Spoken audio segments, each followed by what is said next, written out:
Sanibonani khala maphupho makuthi umusha la ekhaya sicela nje ukuthi subscribe ukuze ke njalo masifaka la ku-YouTube channel yethu ungaphuthelwa noma ngabe nini. Uma ukuthi ke le video uyibuka ku TikTok besicela ukuthi uphuthume bakithi useshe lapha ku TikTok ufike usifollowe ngijwayele ukuba live nje uzobona wonke ama video amaningi kodwa ama video amaningi agcwele la ku YouTube, so kwakho ukuthi subscribe and turn on a notification bell ukuze njalo uma ngifaka ama video izothi nqinqi efonini yakho ukuze ubone ukuthi la sikhuluma ngani, ngoba wonke ama comment eniwabuzayo ngizolokhu nje ngenza ama video ngafaka uma ke nawe ubuzile ungakayiboni impendulo yakho scrolla semaningi ama video engiwenzile uzofika ke lapho ubone mhlawumbe impendulo yakho noma mhlawumbe uphuphe ungeza nawe uzoscrolla uzocinga impendulo. Ake ngiqhubeke ngichaze amaphupho eniwabuze kuma comment section. Kanobhalile ubhale ukuthi yena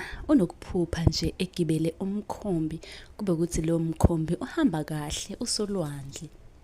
Ngaphambi kokuba ngiphendule ngicela uphuthume ku YouTube, nansi link bio usubscribe ukuze noma ngabe nini mangifaka ivideo ende enolwazi oluphelele ku YouTube ungaphuthelwa. Iphupho ke ngokugibela umkhombi uhamba kahle nje olwandle ngenankinga, lokho kusikubika inhlanhla enkulu ezokwehlela kusho ukuthi kunokuhle okuzayo kuwena okumele ulilindele. Usungabuza ke nawe ku comment ukuthi ngabe kuphi ke lokhu ofisa sikuchazele ngakho. Ungakhohlwa ukusubscribe usifollowe yonke indawo ngaphambi kokubulala le video mele usifollow.